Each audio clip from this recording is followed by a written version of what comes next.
नमस्कार दोस्तों, आपका मेरे चैनल में स्वागत है। आज मैं आपको शीतला माता की कहानी सुनाने जा रही हूँ। तो बहुत समय पहले की बात है। एक बार शीतला माता ने सोचा कि चलो आज देखूँ कि धरती पर मेरी पूजा कौन करता है और कौन मुझे मानता है।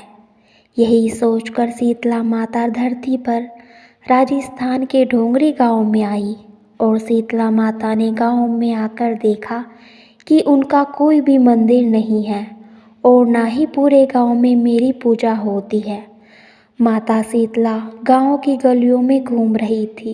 तभी एक मकान के ऊपर से किसी ने चावल का उबला पानी नीचे फेंका।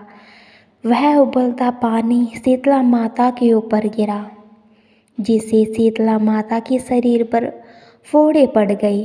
शीतला माता के शरीर पर जलन होने लगी। शीतला माता गांव में इधर उधर भागकर चिल्लाने लगी, अरे मैं जल गई, मेरा शरीर जल रहा है, तप रहा है, कोई मेरी मदद करो। शीतला माता चिल्लाती रही, मगर उस गांव में से किसी ने भी शीतला माता की मदद नहीं की।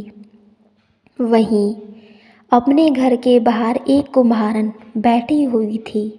उस कुम्हारन ने देखा, अरे यह बूढ़ी माई तो बहुत जल गई है, इसके पूरे शरीर में जलन हो रही है, इसके पूरे शरीर में तो फफले पड़ गए हैं, यह जलन सहन नहीं कर पा रही है। तब उस कुम्हारन ने कहा, माँ तुम यहाँ आकर बैठो, मैं तुम्हारे शरीर के ऊपर ठंडा पानी डालती हूँ। तब कुम्हारन ने उस बूढ़ी माई पर खूब ठंडा पानी डाला और बोला, हे माई, मेरे घर में रात की बनी रावड़ी रखी है, थोड़ी दही भी है, तुम दही रावड़ी खा लो। जब बूढ़ी माई ने ज्वार के आटे की बनी रावड़ी और दही खाई तो उसके शरीर को ठंडक मिली। तब उस कुम्हारन ने कहा, आओ माई बैठो, मैं तुम्हारे सिर के बाल की चोटी गूंद देती हूँ, तुम्हारे बाल बहुत बिखरे हुए हैं। और कुम्हारन माई की चोटी गूंदने लगी। कुम्हारन माई के बालों में कंघी करती रही। तभी अचानक कुम्हारन की नज़र उस बूढ़ी माई के सिर के पीछे पड़ी तो कुम्हारन ने देखा कि एक आँख बालों के अंदर छुपी हुई है। यह देखकर कुम्हारन डर गई और डर के मारे भागने लगी। तब उस बूढ़ी माई ने कहा, रुक जाओ बेटी, डरो नहीं, मैं कोई भूत प्रेत नहीं हूँ, मैं तो माता शीतला हूँ।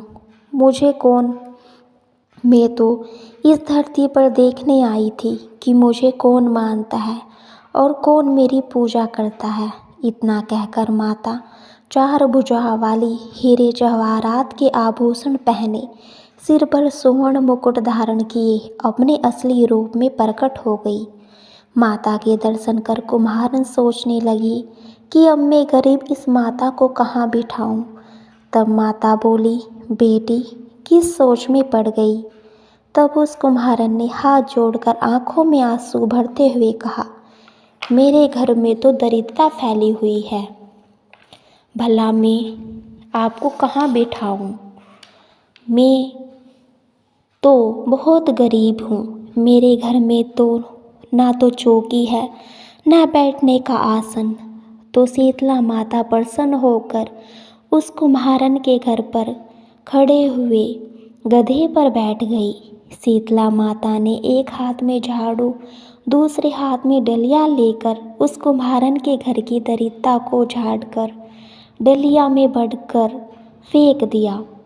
फिर शीतला माता ने उस कुम्हारन से कहा, बेटी मैं तुम्हारे सच्ची भक्ति से प्रसन्न हूँ, जो भी चाहिए मुझसे वरदान मांग लो।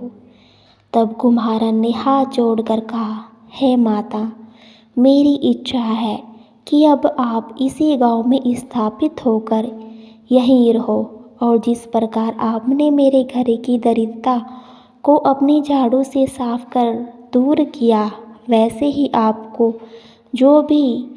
आपको होली के बाद की सप्तमी को भक्ति भाव से पूजा कर ठंडा जल, दही वह बासी ठंडा भोजन चढ़ाएगा। उसके घर की दरिद्रता को साफ करना और आपकी पूजा करने वाली हर नारी जाति को अखंड सौभाग्य रखना, उसकी गोद हमेशा भरी रखना। साथ ही जो पुरुष शीतला सप्तमी को नाई के यहाँ बाल नहीं कटवाए, धोबी को कपड़े न दे और पुरुष भी आप पर ठंडा जल चढ़ाकर, नारियल फूल चढ़ाकर ठंडा भोजन करे, उसके यहाँ काम धंधे व्यापार में कभी दरिद्रता न आए। तब माता ने कहा, ठीक है बेटी, जो तुमने वरदान मांगे मैं तुम्हें वो सब वरदान देती हूँ। है बेटी, तुझे आशीर्वाद देती हूँ कि मेरी पूजा का मुख्य आधार या अधिकार इस धरती पर सिर्फ कुम्हारन जाति का ही होगा। तभी उसी दिन से डोंगरी गांव में शीतला माता स्थापित हो गई और उस गांव का नाम सील की डोंगरी पड़ गया। सील की डोंगरी में शीतला माता का मुख्य मंदिर है। शीतला सप्तमी पर वहाँ बहुत विशाल मेला लगता है। इस कथा को पढ़ने से घर की दरिद्रता का नाश होने के साथ सभी मनोकामना पूरी होती है। तो हे शीतला माता, जैसे आपने उस कुम्हारन की दरिद्रता को दूर किया, वैसे ही अपने सभी भक्तों पर कृपा सदा बनाए रखना। जय हो शीतला माता की, जय हो शीतला माता की।